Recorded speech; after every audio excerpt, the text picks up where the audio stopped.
Hello, everyone. This is the 143rd episode of the Soccer Nostalgia Talk Podcast. As always, this is Sean from Los Angeles and the Soccer Nostalgia blog. Unfortunately, Mr. Paul Whittle from the 1888 letter blog could not make it this time. For this episode, I interview Dr. Dusan Danilovic as we discuss the Yugoslavia national team during the 1974 World Cup.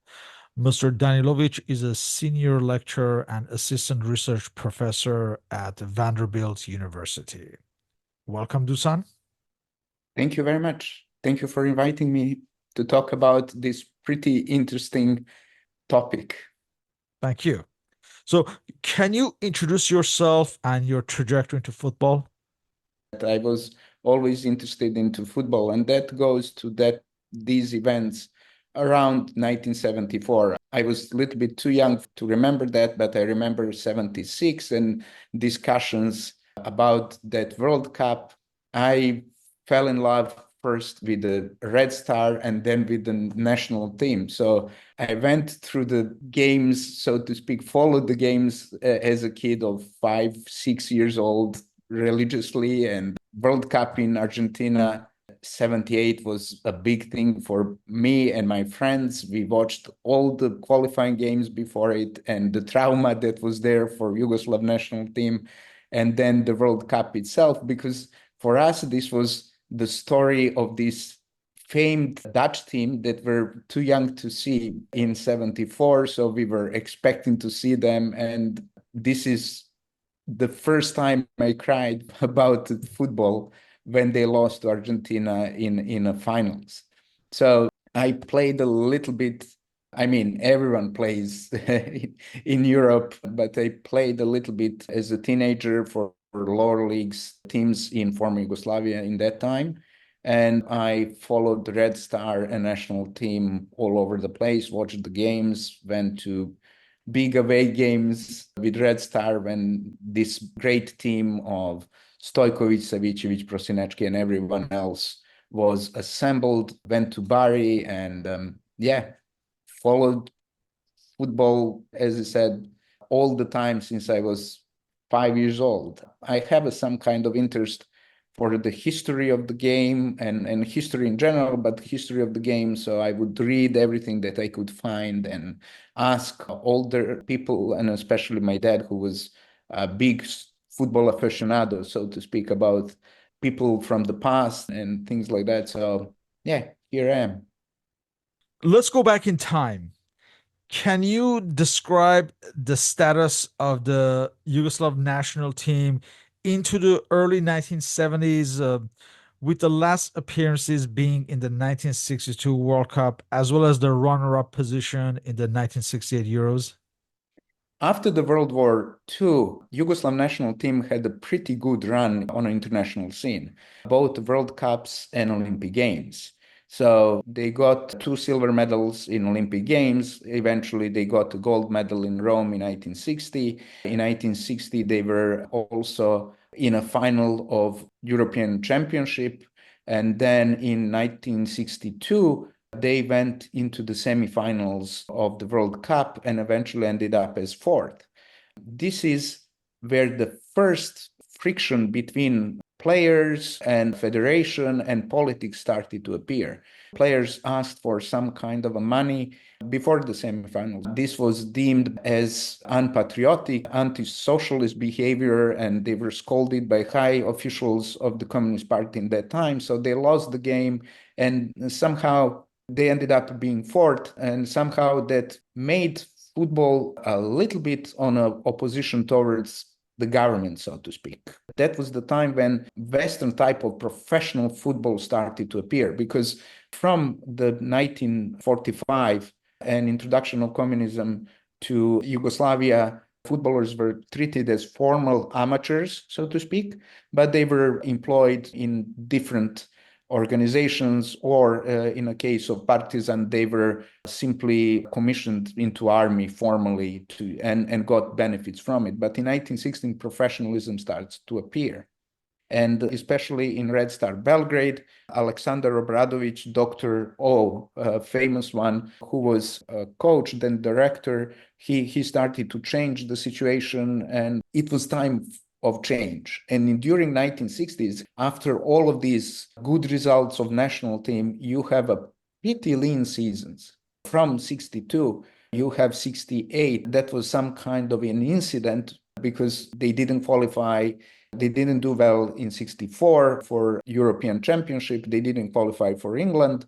And then there was this pretty good result in Italy in 68 and big expectations for 70, and then they didn't qualify for 1970 World Cup. And that almost formed some kind of anxiety and trauma in footballing circles, in journalists and people and stuff like that. But also 1960s are pretty interesting because you have a pretty good results in club football. Partizan goes to the finals of European Cup.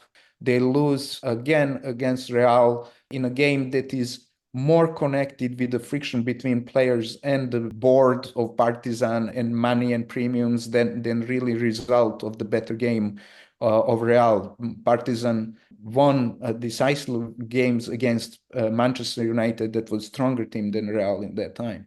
Also, Dinamo Zagreb got Ferris Cup that was preceding the UEFA Cup. So they were good players, but the national team didn't play up to that moment. And by late 1960s and beginning of 1970s, you have introduction of modern football, let us say total football. So two very important people I need to mention. One is Miljan Miljanic, who was coach and in a way manager of Red Star, and Tomislav Ivic with Hajduk. And they are transforming Yugoslav football, making it very modern. Red Star ends up in a semifinal of Championship Cup. They lose against Panathinaikos, that was inferior team to them, and they didn't qualify with the final with Ajax. But there was this great notion and great team. Famous game in 1974, season 73-74 against Liverpool, when Bill Shankly says basically that they learned modern football in that match, 2 games against Red Star, which was in a way pretty interesting because Red Star followers became mesmerized by Liverpool supporters, and Liverpool becomes the second team for a younger generation of Red Star followers, so to speak. So Yugoslavia was, before 1974 World Cup, one of these countries where modern football was developing. So if we are talking about Eastern Europe, you have Lobanovsky in Kiev, and you have Miljanic and Ivic doing amazing stuff in Yugoslavia in that time, and lots of frustration. And then these games against Spain and this final game in Frankfurt where Yugoslavia wins and everyone is excited. So they have a pretty high hopes for Germany, so to speak. Like other Eastern Bloc nations of the time, many players had to do their military service while active with their clubs and the national team. Can you discuss this aspect of Yugoslav football? That is very interesting part of it, and you're quite correct. Military service for football players was in that time 12 months. They needed to go to some kind of a military unit that was not specially designed for them, but it was one of the bigger military centers in former Yugoslavia, but few of them would be there. They would have possibility to play for that team of the military unit, so to speak, as players for that year. Sometimes they would compete very nicely in cup competition because these teams were allowed to go there into cup competition and participate in them.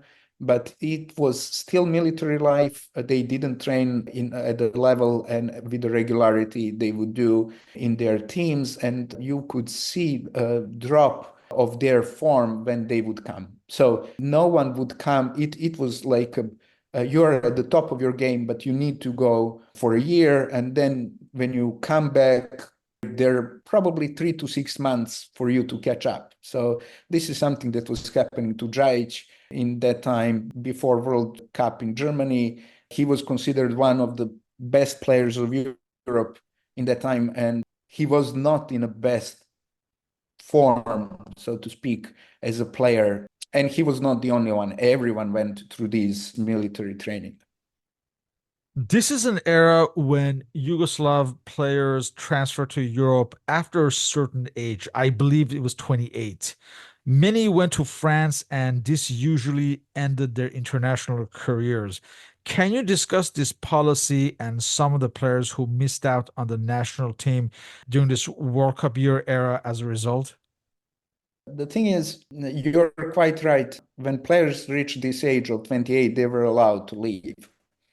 And from time to time, they already played very competitive league for, let us say, almost a decade. And some of them had injuries. They were having in mind that sports medicine and sports science were not developed that well developed in that time.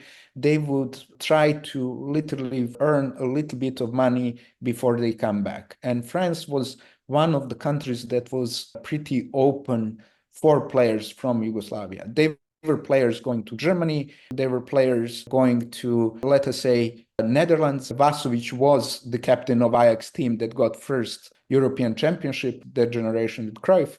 Belgium, they would go there also.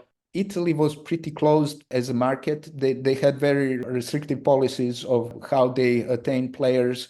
Spain was under Franco, and Franco regime was deemed as fascist and something that in a way government didn't look favorably on a possibility of players going there. So France was the only real professional league that could absorb some of these players. And when you are talking about these possibilities of these players not playing anymore, the league was very strong.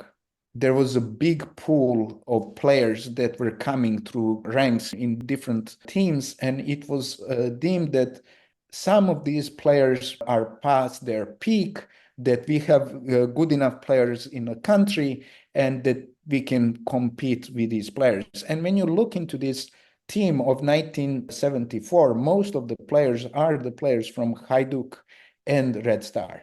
And these are the teams that are making the revolution when it comes to the tactics, when it comes to the development and understanding of the game. This is in so many ways the last Yugoslav team that was made only based on the quality of the players. Because after that, we can talk about changes. There were so many political compromises. You need to take players from different republics, from different teams, and to make it more representational of that socialist post-1974 country, because there was a new constitution that made states almost, federal units almost as semi-independent in this system. So it was more like political game.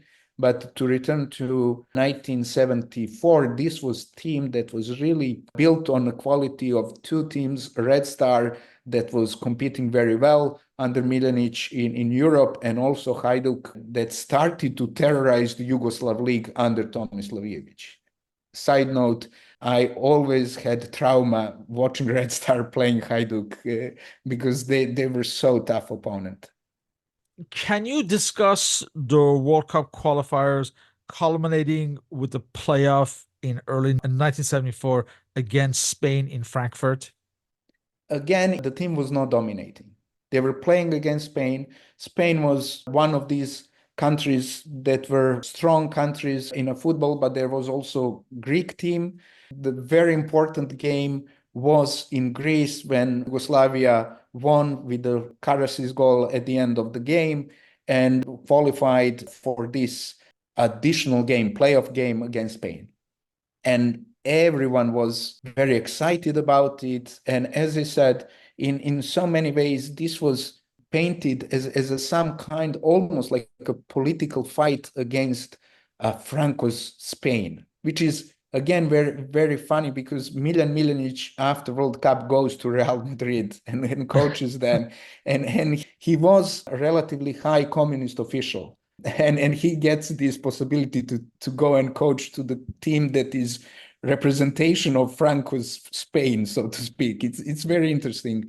But Frankfurt game was enormous in so many ways. People went there from former Yugoslavia with trains, but also already in Germany, there was a pretty significant number of people from Yugoslavia who worked there as guest workers. Gastarbeiters, basically, by mid-1960s, in order to prevent some kind of economical and political crisis, Yugoslav communist regime opens the borders so people can work in Western countries. Most of them, people who cannot find jobs, go to Western Germany that has an industrial boom in that time, but also to Sweden, to France, to Switzerland.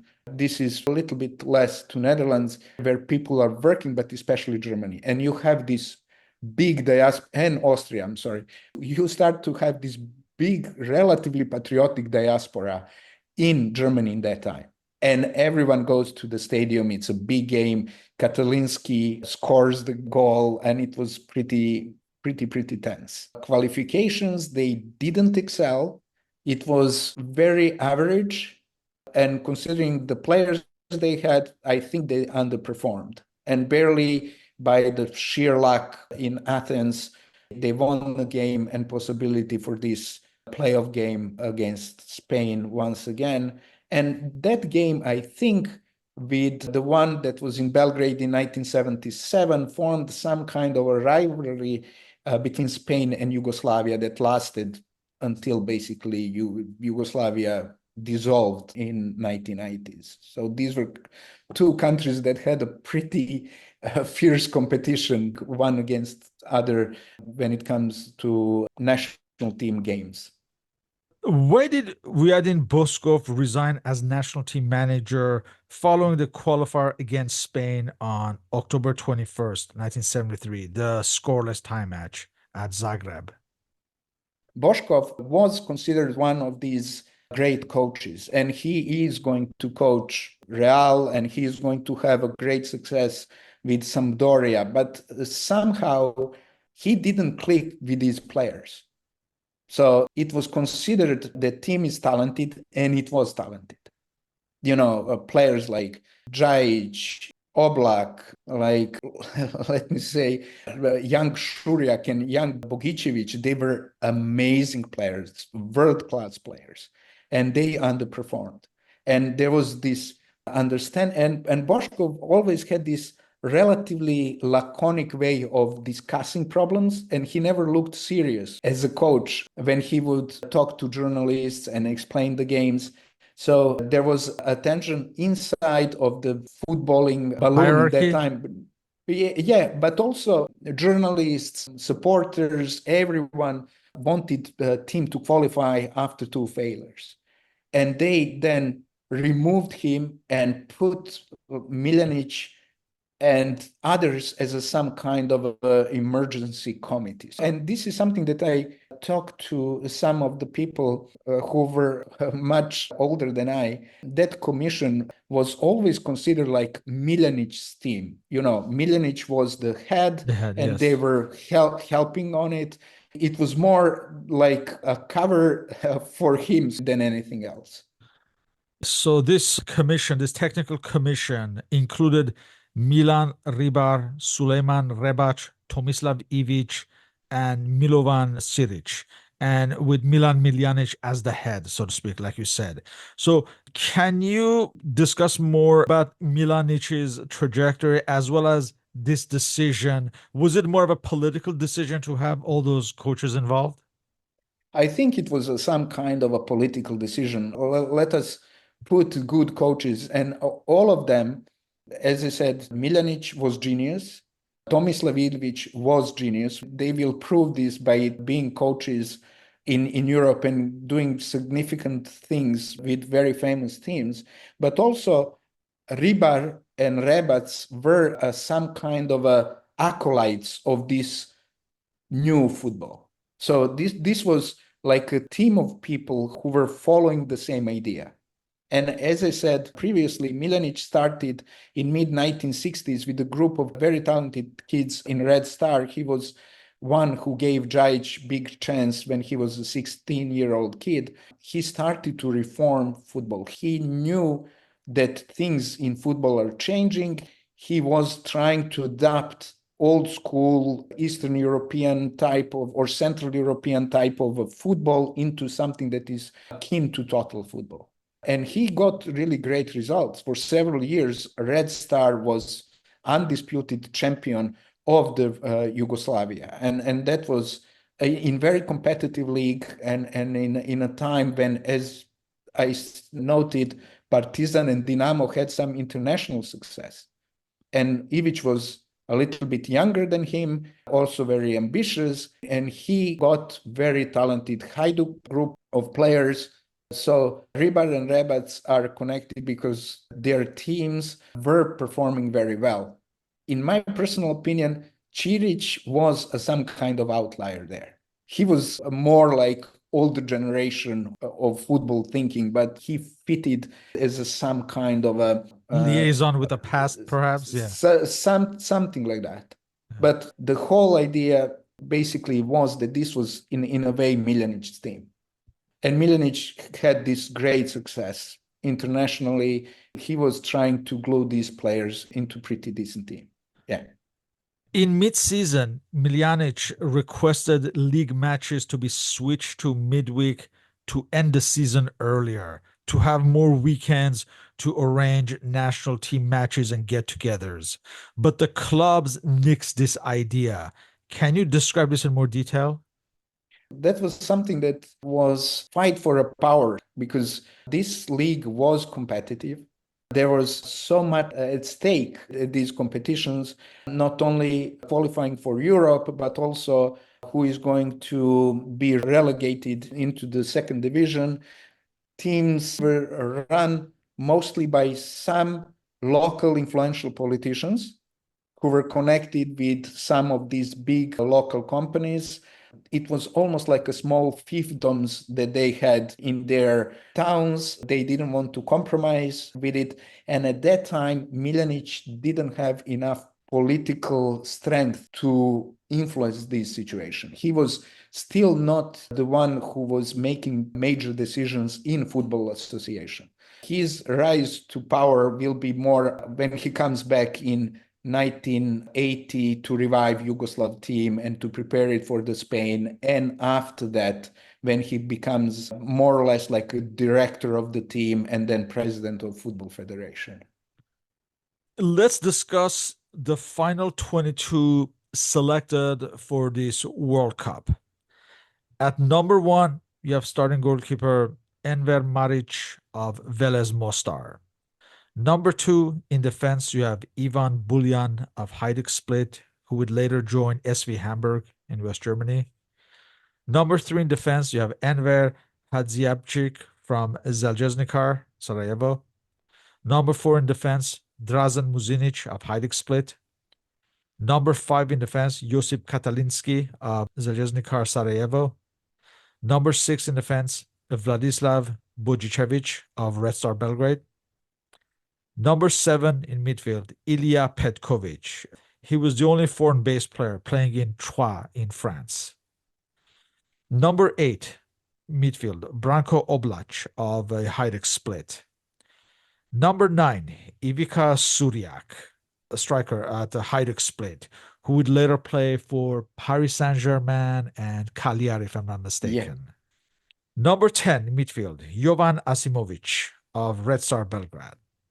Number 11, the star of the team and captain, Dragan Zajic of Red Star Belgrade, who would later play at Bastia in France, among others. Yeah. Number 12, striker, Jurica Jarkovic of Hajduk Split. Number 13 in defense, Miroslav Pavlovic of Red Star Belgrade. Number 14 in defense, Luka Peruzovic of Hajduk Split, who would later join Anderlecht in Belgium. Number 15 in defense, Kirill Dojchinovsky of Red Star Belgrade. Number 16 in midfield, Franjo Vladic of Velez Mostar. Number 17 striker, Danilo Popivoda of Olimpia Ljubljana. Number 18 striker, Stanislav Karasi of Red Star Belgrade. Number 19 striker, Dusan Bajevic of Velez Mostar. Number 20, the great hope of Yugoslav football, Vladimir Petrovic of Red Star Belgrade, who in less than a decade would join Arsenal for a short spell. He would be considered one of the best Yugoslav players of his era. Number 21, backup goalkeeper Olja Petrovic of Red Star Belgrade, and number 22, backup goalkeeper Riza Meskovic of Hajduk Split. Impressive players, but were there players that the regional press were clamoring to be included that were not included in the end? When you read all of these names and when you think about them, these were players, let us say, based in four teams at the moment: Red Star, Hajduk, Željezničar, Velez, and Petkovic was in France, and Popivoda was in Olympia. So why these players? As I said, Red Star and Hajduk were dominating, introducing new game. Also, Željezničar was champion in 1972-73, and Katalinski and Hadži Abdić were very good players. So this team had more or less, it was consensus basically that this team is probably the best 22 players they can have. And they were really probably the best Yugoslav team after 1962. So when you look into the quality of the players, the names, careers, they were the strongest probably team from 1962 till 1990, the last time that played in Italy. So there was no Popivoda there, was more like a striker who scored important goals in a league.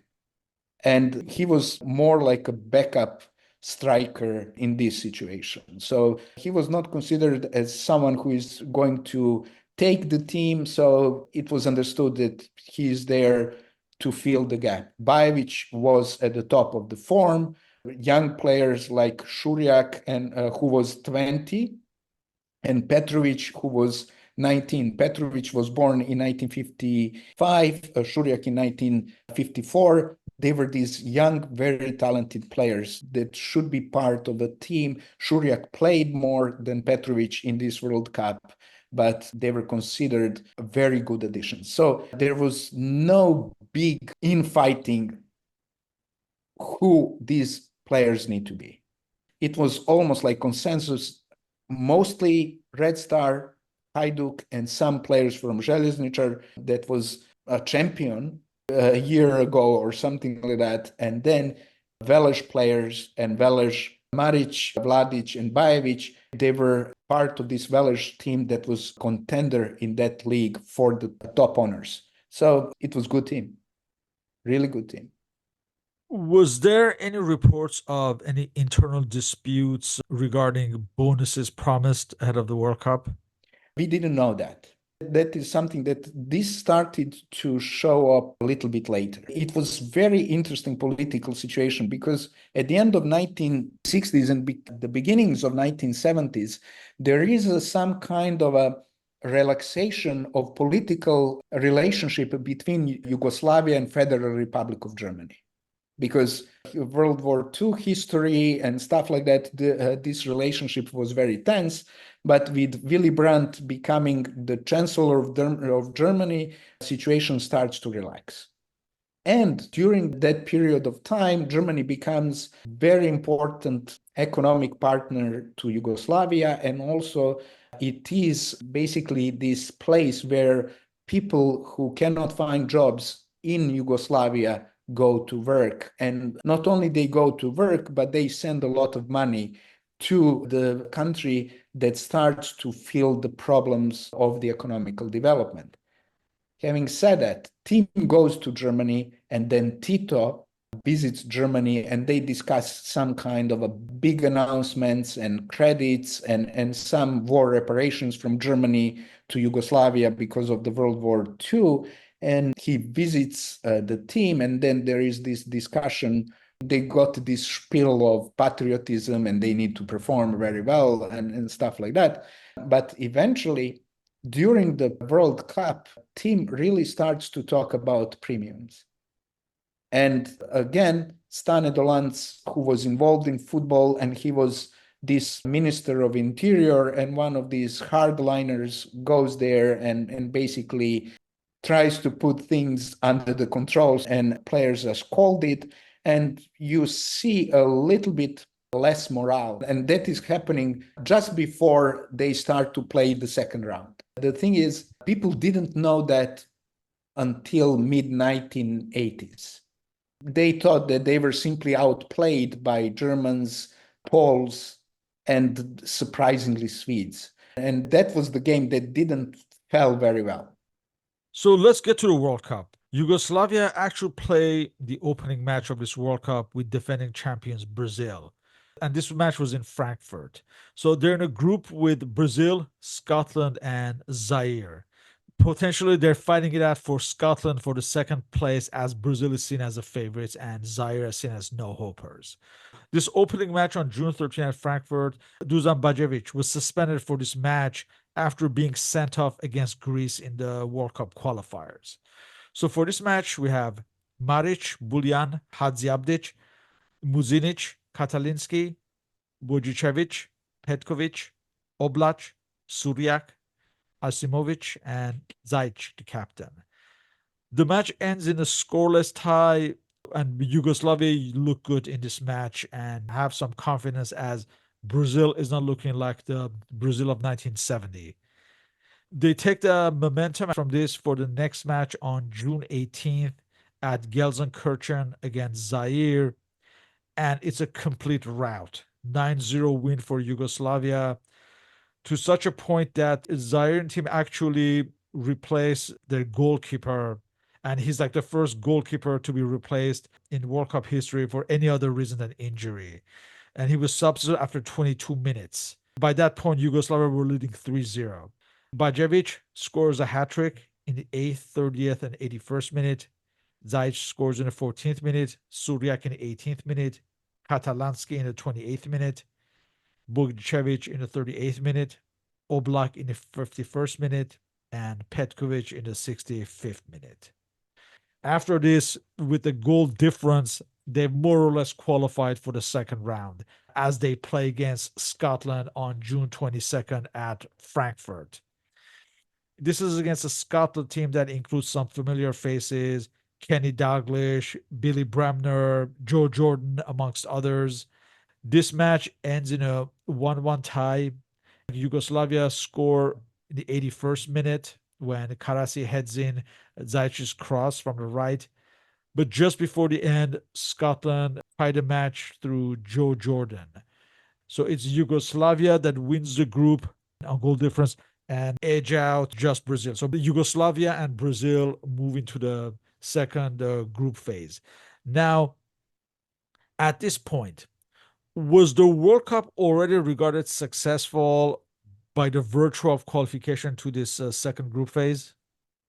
This is something that it is pretty interesting question. I talk to different people, and depending to whom you talk to, they have different or they had different opinions. Officially, it was considered that this was already pretty big success. That team qualified, that they are going to go to this second phase, and that they can play and see what's going on there. The teams that they're going to play against, we know Poland was really great team, but when you compare Yugoslavia and Poland in that time, player pound for a pound, you cannot say that Polish team is better than Yugoslav team. And then you have Germany that didn't excel in this first part of the games. They lost to democratic counterparts on the other side of the wall. So official narrative was they did some kind of a success by qualifying in this. But as I said, there was this not infighting among the players, but players really wanted some kind of a fair share of the spoils in this case, and they were not treated quite well. And that probably was some kind of an event that influenced their games. When I talked to the people of my father's generation who were very involved, they were very optimistic before the second round. because Yugoslavia in that time had a pretty good record with Brazil. Pele asked for Yugoslav team to be the team for his final match in Brazil, and that was like a testimonial of good quality of the players and a team, and this nickname, the European Brazilians, and stuff like that started to originate from that time. And they played pretty decent games against Brazil and against Scotland, though no one from Scotland would accept this. The official narrative by Scottish supporters is still that Yugoslavia was lucky to win against Zaire 9-0, and that they were lucky in a game against Scotland, and Scotland should qualify. Though Scotland had a really great team with the players you mentioned. I mean, some of them were parts of the Leeds team, and Dalglish was coming and becoming a very good player in Celtic before he moved to Liverpool. So it's still divided, but this is a big difference. Results in Spain in 82 compared to 74 were worse, and it was whole, let us say, it was a storm that was happening after Yugoslavia didn't qualify for the second round in 1982. Miljanic resigned in shame. Players were put to shame. Articles how spoiled they are and stuff like that. This is what was not happening in 1974. You know, though results were in the second round were disappointing, they were still in the second round. And as I said, matches against Poland and especially Germany, the weather and stuff like that, they were considered relatively fair results. And the only surprise result was against Sweden, but it was not something that was like a national catastrophe. They didn't qualify for semifinals. So for the second group phase, like you said, Yugoslavia are in a group with the host West Germany, Poland, and Sweden. So on June 26th at Dusseldorf, they faced the World Cup host West Germany. This is the West Germany that would win the World Cup. You have the likes of Beckenbauer, Paul Breitner, Gerd Müller. I could just go down the list, all of them legends of German football. For Yugoslavia, for this match, we have Maric, Buljan, Hadzjabdzic, Katalinski, Oblak. He'd be replaced by Jerkovic in the 84th minute. Muzinic, Popivoda, Karasi, Suryak, Asimovic, Zajic, and he'd be replaced by Ilya Petrovic in the 84th minute. And following his substitution, Asimovic was captain for the last 6 minutes. So this match, the Germans win 2-0. Paul Breitner scores in the 39th minute with a long range shot. The second is scored by Gerd Müller in the 82nd minute. Next, they play Poland on June 30th at Frankfurt. And again, this is the Poland side that would finish third and was one of the best teams in this World Cup. We have the likes of Dana, Lato, Jarmach, among others. For this match on June 30th at Frankfurt, for Yugoslavia, we have Maric, Buljan, Hadzjabdzic, Oblak. He replaced by Jerkovic in the 17th minute. Katalinski, Vojicevic, Petkovic. He replaced by Vladimir Petrovic in the 81st minute. Karas, Bajevic, Asimovic, captain of the team, as Zajic was injured, and Suryak. Poland takes the lead in the 27th minute after Jarmak is fouled by Karas in the box. Dana scores from a penalty kick. Yugoslavia tied the match in the 43rd minute when Jerkovic sends Karazi through, who shoots past Tomaszewski, and the match is tied before halftime. In the second half, in the 63rd minute, Poland scored a winner when Gadosha's corner from the left side was headed in by Lato at the near post. Yeah. So that's 2 matches, 2 losses, and Yugoslavia are out. And this last match is essentially a dead rubber for both teams, as neither has a chance of qualifying to the final. So maybe that would explain why Yugoslavia had no interest in this match. But this match on July 3rd on Dusseldorf against Sweden. For Sweden, again, there would be one of the surprises of this tournament. And again, some familiar faces. We have Ronnie Hellstrom in goal. Björn Nordqvist, the captain, Ralph Edstrom, another star of this era. For this match for Yugoslavia, we have Maric, Buljan, Hadziabdic, Pavlovic plays his first match in his World Cup. He replaced by another player who never hadn't seen action this World Cup, Luka Perizovic.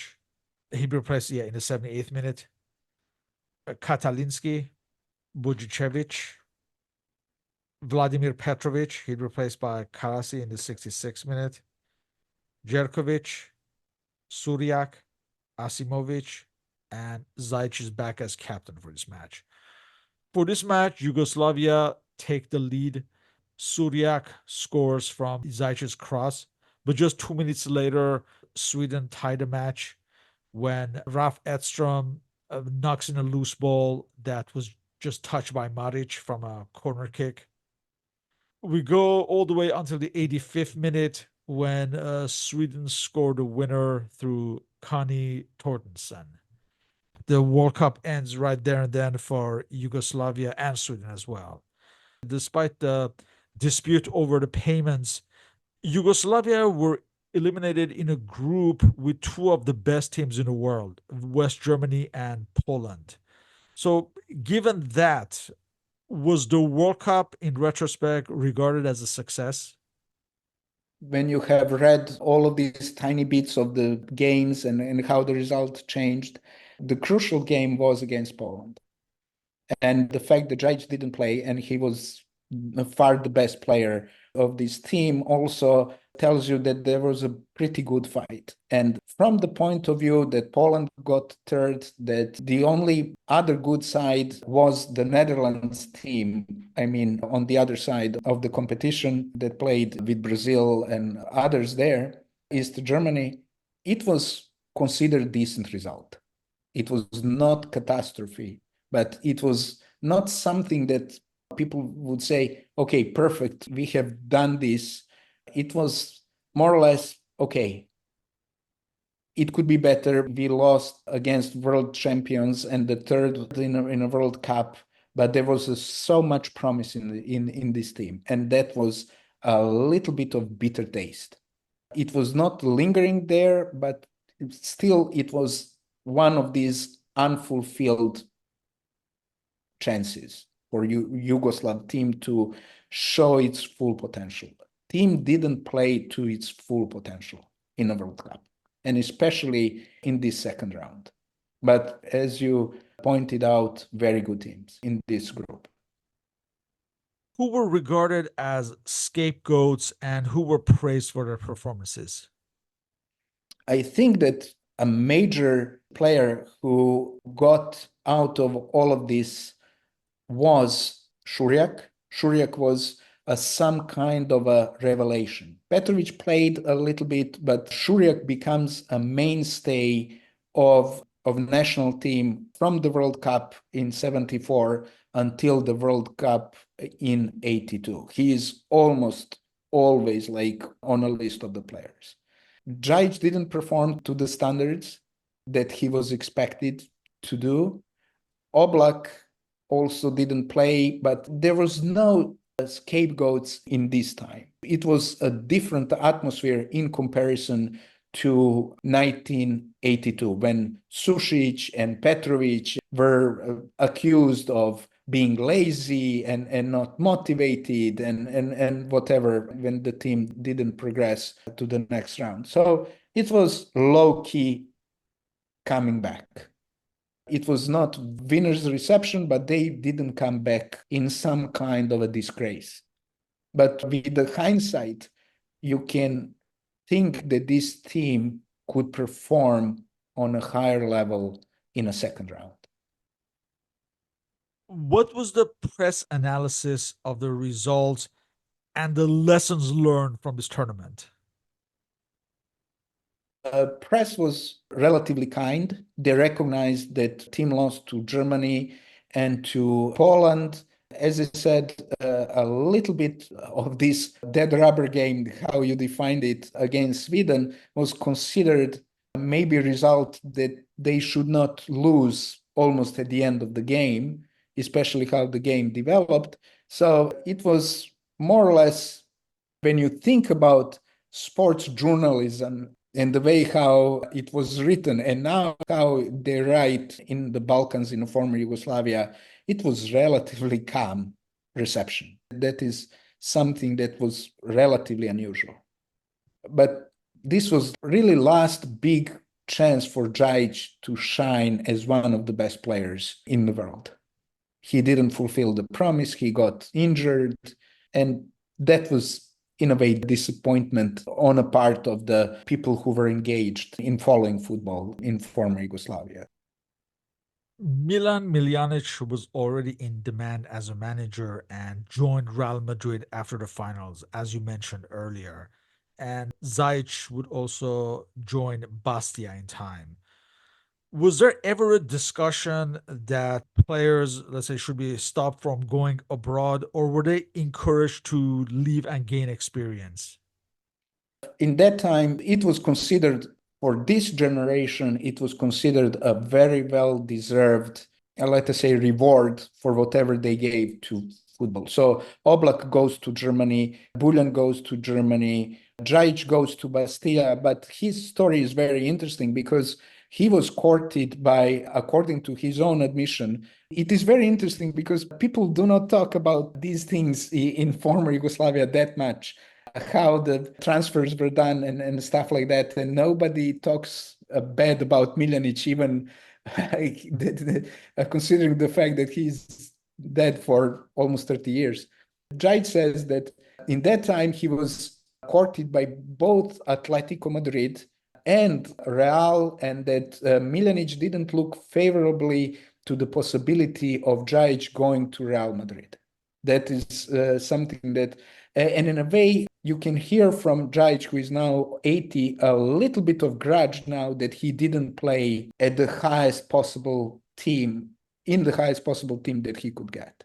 Bastia, in that time, was the team with enormous resources. He literally says, I've got money. The president of Bastia came with a coffer full of dollars and came and said, come play to me. But from his perspective, he didn't fulfill some kind of a career goals.